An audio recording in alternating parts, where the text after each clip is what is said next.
Good morning friends, this is Anil and welcome to sun 7H।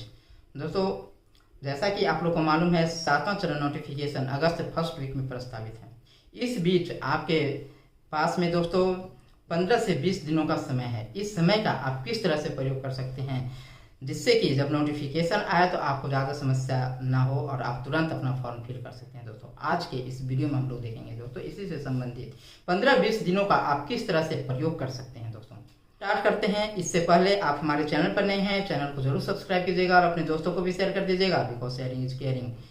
दोस्तों, ये जो 15-20 दिन का समय है ना, ये समय काफ़ी महत्वपूर्ण है। इस बीच आपको करना क्या है, आपको अपने सारे डॉक्यूमेंट्स निकाल करके उससे चेक करना है दोस्तों कि आपके डॉक्यूमेंट्स में कहीं किसी भी तरह का कोई समस्या तो नहीं है। मान लीजिए आप 10th का सर्टिफिकेट निकाल ले, 10th का मार्कशीट निकाल ले, 12th का मार्कशीट निकाल ले, सर्टिफिकेट निकाल ले, ग्रेजुएशन का निकाल ले, बीएड डीएलएड जो भी है, इन सारे चीज़ जो आपके पास है आप उसको निकाल करके सब कुछ मिला ले, नाम, स्पेलिंग, आपका आधार कार्ड। और रही बात आपका ना जो सर्टिफिकेट है, उस सर्टिफिकेट को निकलवा लीजिए, सर्टिफिकेट को एक बार चेक कर लीजिए, बहुत ही जरूरी है दोस्तों। ऐसा ना हो कि जब आप काउंसलिंग के टाइम पे जाइएगा, आप ऑनलाइन करने के टाइम पे जाइएगा तो आपको समस्या होगा कि अब हम क्या करें, अब तो मेरा ये गलत है, तो मेरा आधार कार्ड में त्रुटि है, तो मेरा 10th के मार्कशीट में मेरे पिताजी का नाम में मिस्टेक है या मेरा नाम में मिस्टेक है। अमूमन ऐसा होता है कि हम लोगों के हाथ में जब मार्कशीट मिल जाता है, अपना लाते हैं, लेमिनेशन करवा करके और आराम से उसको फाइल में रख देते हैं। कभी निकाल करके देखते नहीं है कि उसमें क्या कुछ है। हाँ, देख लिए बस इतना नंबर है, इतना है, बाकी सारे डिटेल्स हम लोग जल्दी मिलाते नहीं हैं। तो एक बार सारे डॉक्यूमेंट्स को आप अपना निकाल करके एक बार जरूर चेक कर लें, क्योंकि कई लोगों को अभी पता चल रहा है कि उनके नाम जो हैं वो गलत हैं, या तो फिर उनके डेट ऑफ बर्थ गलत है, या फादर्स नाम में मिस्टेक है।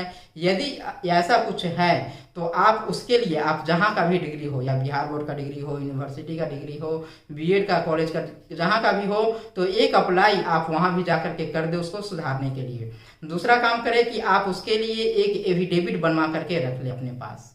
एक एफिडेविट फर्स्ट क्लास मजिस्ट्रेट से, नोटरी वाला नहीं, फर्स्ट क्लास मजिस्ट्रेट से आप एक एफिडेविट उसके लिए आप बनवा करके अपने पास उसको भी रख लें, और एक अप्लाई आप वहाँ भी जा करके कर दें, ठीक है ना। क्योंकि आपको टाइम लगेगा, अप्लाई होगा, ऑनलाइन आवेदन होगा, लिस्ट वगैरह बनेगा तो समस्या लगेगा होगा।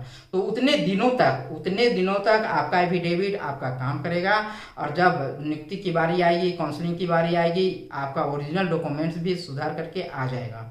यदि आ जाता है तब तो बहुत अच्छा है, नहीं आता है तो आप उस एफिडेविट के दम पे आप वहाँ पे अपना काउंसलिंग करवा सकते हैं, लेकिन वहाँ पर भी आपको लिख करके देना होगा कि इतने दिनों के अंदर हम ओरिजिनल ला करके यहाँ पे जमा करेंगे दोस्तों। तो आप अभी से अप्लाई किए हुए रहिएगा तो आपको 1 से 2 महीना उस समय आपको मिल जाएगा, 3-4 महीने हो जाएगा। तो नहीं तो फिर आप उस समय जाइएगा तो फिर आपको समस्या होगी, आपको नहीं हो पाएगा। ऐसा देखा जाता है कि लोग देखते नहीं है, आ जाता है, और बाद में कई लोगों को तो काउंसलिंग सेंटर पे पता चलता है, जब मिलान किया जाता है तब कि आपके नाम में स्पेलिंग में गलत है, तो फादर्स नेम में स्पेलिंग में मिस्टेक है। तो ये चीज़ें आपके साथ नहीं होना चाहिए, ठीक है। ये कुछ टिप्स हैं दोस्तों, ये आपके पास आपको मालूम होना चाहिए। ये सारी चीज़ें वहाँ पे नहीं होना चाहिए, ये सारी चीज़ें आपको पहले से पता होना चाहिए कि आपका वीक पॉइंट क्या है, ठीक है ना।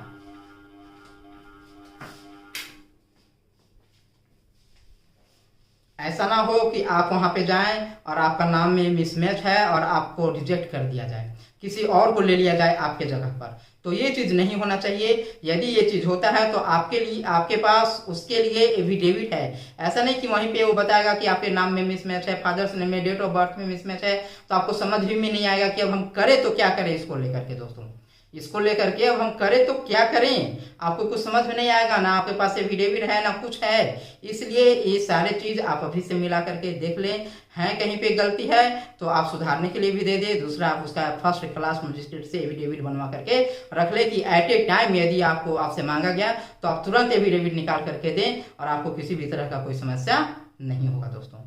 यदि दोस्तों आपके मार्कशीट में गलत है तो उस मार्कशीट में गलती को कैसे आप सुधार सकते हैं। मार्कशीट में गलती है तो आप उसको कैसे सुधारिएगा हम लोग देखते हैं।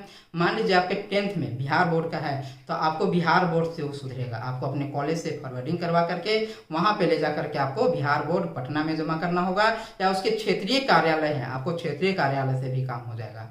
इंटर में भी इसी तरह आपका आईएससी है या इंटर है, आईए है, आईकम है, जो भी है क्षेत्रीय कार्यालय हर जगह पे बने हुए हैं। आप उन क्षेत्रीय कार्यालय में जा करके फॉरवर्डिंग करवा करके आवश्यक डॉक्यूमेंट्स लगा करके आप दीजिएगा, आपका सुधार होगा। वहीं आपके बीएड का मार्कशीट है, बीएड की मार्कशीट में यदि गलती है तो वो कैसे सुधरेगा। आपका ग्रेजुएशन में गलती है तो वो कैसे सुधरेगा। दोस्तों आपका ग्रेजुएशन में गलती है, आप जिस भी यूनिवर्सिटी से ग्रेजुएशन किए हैं वहाँ के आपका जो रजिस्ट्रेशन नंबर है, मार्कशीट है, जहाँ पे गलती है उसको सही करवा करके एक एप्लीकेशन लिख करके अपने कॉलेज से फॉरवर्डिंग करवा करके और आपको ले जा करके वहाँ पे जमा करना होगा अपने यूनिवर्सिटी में। दोस्तों वहाँ से वो सुधर करके आएगा। उसी तरह से आपके बीएड में या डीएलएड में समस्या है तो उसका भी सुधार इसी तरह से होता है। आपको अपने कॉलेज से सही करवाना होगा, कॉलेज में जा करके अपने फॉरवर्डिंग करवाना होगा, एक लेटर लिखना होगा, लेटर लिख करके आपको फॉरवर्डिंग करवा करके और ले जा करके कॉलेज से फॉरवर्डिंग हो जाएगा। यूनिवर्सिटी में जा करके आपको जमा करना होगा दोस्तों, और यूनिवर्सिटी में कम से कम 1-2 महीने तो आपको दौड़ना ही होगा, तभी जा करके काम होती है यूनिवर्सिटी में। कुछ यूनिवर्सिटी में तो और भी ज़्यादा समय लगता है, जहाँ पे सेशन वगैरह काफ़ी लेट होती है, यूनिवर्सिटी बिल्कुल भगवान भरोसे चल रही है तो वहाँ पे काफ़ी समस्या होंगी। तो इसलिए आप ये सब सारा काम कर लें, क्योंकि बीएड वाले में भी बहुतों की गलती आ रही है। बीएड में मार्कशीट में या नाम में बहुतों का गलती हो रहा है। कई लोगों का रजिस्ट्रेशन नंबर नहीं आता है, जिसके कारण उनका जो रिजल्ट आता है, फाइनल रिजल्ट, वो विथहेल्ड हो जाता है। तो ये सब भी आपको रजिस्ट्रेशन, यदि आप दूसरे यूनिवर्सिटी से हैं, बीएड यहाँ से कर रहे हैं तो रजिस्ट्रेशन नंबर कुछ यहाँ पे यूनिवर्सिटी है बिहार में जो कि 2 साल 3 साल का, जो आपका बीएड 2 साल का है लेकिन 3-4 साल लग जाता है और उतना दिनों में रजिस्ट्रेशन नंबर नहीं दिया जाता है दोस्तों। और इस कारण जो फाइनल आपका रिजल्ट आ जाता है, आपको फर्स्ट ईयर में भी रजिस्ट्रेशन नंबर नहीं मिला, वहाँ पर भी आपका अप्लाइड फॉर करके आपका फॉर्म फिल हो गया, आपका रिजल्ट आ गया, वहाँ पर आपका रिजल्ट आ जाएगा। सेकेंड ईयर में भी आपका फॉर्म इसी तरह से फिल हो गया, अप्लाइड फॉर करके आप फॉर्म फिल कर दिए, हर जगह एफ एफ एफ आप लिखते चले गए हैं, और फाइनल जो रिजल्ट आता है दोस्तों वहाँ पर भी नहीं आता है, आपका रिजल्ट में विथहेल्ड होता है। तो आपको समस्या होगी, जब आपकी काउंसलिंग होगी उस समय, आपकी नियुक्ति होगी उस समय ये समस्या होगा दोस्तों। तो इसलिए ज़रूरी है कि आप उसको जा करके सुधरवा ले, अपने कॉलेज से पहले फॉरवर्डिंग करवा ले, कॉलेज से फॉरवर्डिंग करवाने के बाद आप जा करके यूनिवर्सिटी में और उसको सुधरवा करके अपने पास रख ले, जिससे कि आपको काउंसलिंग के टाइम पे, नियुक्ति के टाइम पे किसी भी तरह का कोई समस्या ना हो। यदि उसमें समस्या होगा तो आपको रिजेक्ट भी किया जा सकता है, आपका रिजल्ट, आपको नियुक्ति पत्र भी रोका जा सकता है दोस्तों। यदि आपका रिजल्ट पूरी तरह से पास नहीं आता है, विथहेल्ड होता है, तो आपको रोक दिया जाएगा। इसलिए ये सब कुछ छोटी छोटी मगर मोटी बातें हैं दोस्तों, जो कि आपको करना बहुत ही ज़रूरी है। नहीं तो आपका रिजल्ट को, आपके रिजल्ट में या मिसमैच होने की वजह से, मार्कशीट में मिसमैच होने की वजह से आपके नियुक्ति पत्र को रोक दिया जाएगा दोस्तों। इसी तरह की घटनाएं हुई थी 6 फेज में, जब 6 फेज में 23 फरवरी को नियुक्ति पत्र देना था और उसके एक दिन पहले 22 फरवरी को दोस्तों कई जिले से ये लेटर निकाल दिया गया था, सूची निकाल दी गई थी कि इन लोगों के नाम में मिसमैच है, और इस वजह से उन्हें नियुक्ति पत्र नहीं दिया गया था। और फिर काफ़ी हल्ला हंगामा हुआ, हो हल्ला हुआ, सचिवालय से लेटर वगैरह सारा कुछ हुआ। तो उसके बाद फिर कुछ लोगों को नियुक्ति पत्र दिया गया था, जिसमें माइनर फॉल्ट थे उन्हें दिया गया, जिसमें मेजर था उसका बोला गया कि हम फिर से जाँच करवा लेंगे और उसके बाद फिर आपको नियुक्ति पत्र दिया जाएगा। तो इस तरह की समस्या आपके साथ भी ना हो 7 फेज में, इसलिए ये सब चीज़ें कोई ज़्यादा सीरियस भी नहीं लेता है। कुछ बहुत से लोग होते हैं जो कि हवा में उड़ा देते हैं, नहीं इसका कोई मतलब नहीं है, कोई ये तो हो जाता है, ठीक है, लेकिन ऐसा बिल्कुल नहीं है। और एक चीज़ आपको मैं बता दूं, एफिडेविट जो होता है हर चीज़ में, अभी भी जो 7 फेज के कैंडिडेट्स हैं जब सचिवालय जाते हैं, धरने पे बैठे हुए थे, आंदोलन में बैठे हुए थे, तो उनका कहना था कि हम लोग 3 साल से, पिछले 3 साल से इस बहाली का इंतजार कर रहे हैं। तो क्या 3 साल में आपका एक भी डॉक्यूमेंट्स सही नहीं करवा पाए? क्या इस 3 साल में आप एक डॉक्यूमेंट्स को सही नहीं करवा पाए? बताइए। आप जरूर करवा सकते हैं। यदि नहीं निकाला जाएगा इस तरह का लेटर यदि सचिवालय से, तो फिर आपकी नियुक्ति पत्र आपको रोक लिया जाएगा दोस्तों, नियुक्ति पत्र को रोक लिया जाएगा। इसलिए अभी हम देख रहे हैं कि कुछ लोगों का फोन आता है, बोलते हैं सर ये तो छोटा सा मिस्टेक है, तो क्या करें, ये तो ऐसे ही एफिडेविट से हो जाएगा, या इतना कोई ध्यान भी नहीं देते हैं। लोग इस तरह की बातें करते हैं, लेकिन ऐसा बिल्कुल नहीं है। नियुक्ति पत्र जब आपको दिया जाता है तो सारे चीज़ आपको देखा जाता है, मिलान किया जाता है। हाँ, कुछ ऐसे नियोजन इकाई हैं जहाँ सारी चीज़ों को मिलान नहीं किया गया, ऊपर से देख करके दे दिया गया, कहीं पे पकड़े गए, कहीं पे नहीं पकड़े गए। लेकिन यदि आप पकड़े जाते हैं तो फिर क्या होगा बताइए?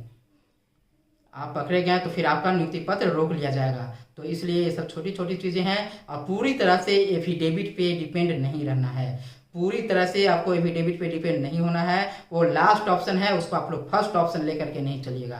एफिडेविट लास्ट ऑप्शन होता है, आप लोग फर्स्ट ऑप्शन लेकर के चल रहे हैं। अभी भी कई लोगों का फोन आता है, सर एफिडेविट बनवा लिए हैं तो कोई दिक्कत नहीं ना होगा, सुधार करवाना कोई ज़रूरी नहीं ना है, काफ़ी जाना पड़ेगा, ये करना पड़ेगा, वो करना पड़ेगा, एक बार में नहीं होता है, 10 बार जाना। लेकिन आपको मेहनत करना होगा, 10 बार जाना होगा, आपको अपना काम करवाना होगा। यदि आप अपने रिजल्ट के लिए नहीं जा सकते हैं, अपने रिजल्ट में सुधार करवाने के लिए नहीं जा सकते हैं, आप सोचिए जो आपका नेतृत्व कर रहे हैं वो पटना सप्ताह में 2 दिन सचिवालय कैसे जा रहे हैं?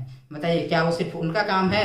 तो बिल्कुल नहीं, वो आपका भी काम है। लेकिन वो अपना समय निकाल करके, अपना पैसा खर्च करके और वो जा रहे हैं, सचिवालय में बैठे हैं, आपकी बातों को, आपकी मांगों को वहाँ पे रख रहे हैं। उनका मांग नहीं है फिर भी रख रहे हैं। किसके लिए कर रहे हैं? आपके लिए। तो क्या आप अपने लिए ये काम नहीं कर सकते हैं? तो इस काम को जरूर कीजिए। सारा कुछ एफिडेविट पे मत छोड़ दीजिए कि एफिडेविट आएगा तो एफिडेविट से हम लोग कर लेंगे। उसको लास्ट ऑप्शन की तरह, जहाँ भी गलती है उसको सुधार लें। और बिहार में है, बिहार के मार्कशीट में अमूमन गलत होता ही है, गलती होती है, लेकिन जिम्मेवारी आपकी है। ऐसा नहीं कि बोर्ड वाला गलती कर दिया तो यूनिवर्सिटी वाला गलती कर दिया तो हम क्यों उसको सही करवाने जाएं, कि क्योंकि गलती आपकी हुई है, समस्या आपको होगी, नौकरी आपकी जाएगी, इसलिए आप ही को करवाना है। गलती वो किया है लेकिन भुगतना आपको पड़ेगा। दोस्तों ये बात याद में रखिएगा। डॉक्यूमेंट्स हैं, एक बार जरूर उसको निकाल करके चेक कर लीजिएगा, जहां भी गलती है उसको जरूर सुधरवा लीजिएगा। बहुत बहुत धन्यवाद। अगले वीडियो में आप संजय बने के साथ बने रहें।